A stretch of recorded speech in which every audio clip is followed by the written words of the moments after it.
चर्चेला आता पुन्हा एकदा सुरुवात झाली आहे। मनसे नेते संदीप देशपांडे, बाळा नांदगावकर, नितीन सरदेसाई यांनी देवेंद्र फडणवीसांची भेट घेतली। या भेटीमध्ये भाजप आणि मनसे युतीचा प्रस्ताव दिल्याचं सुद्धा बोललं जाते। दरम्यान युतीबाबतचा निर्णय मनसे अध्यक्ष राज ठाकरे घेतील असं मनसेचे नेते संदीप देशपांडे यांनी म्हटलंय। तर हिंदुत्ववादी विचारांचे पक्ष एकत्र येत असतील तर त्यांचं स्वागतच आहे असं नितेश राणे यांनी म्हटलंय। युती आघाडी हे जे विषय आहे माझ्यासारख्या सामान्य महाराष्ट्र सैनिकाचे विषय नाही, ते सन्मान्य राजसाहेबांचे विषय आहेत। जो निर्णय होईल तो वरिष्ठ पातळीवर होईल आणि ते जर आदेश देतील त्याप्रमाणे काम करू।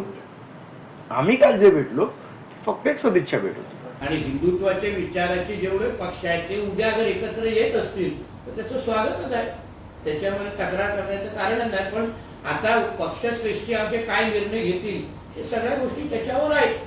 शेवटी ते जे उद्या अगर त्यांनी महाराष्ट्र नवनिर्माण सेनेला बरोबर घेतलं तर आम्ही सगळे जण खांद्याला खांदा लावून त्यांच्यावर काम करू।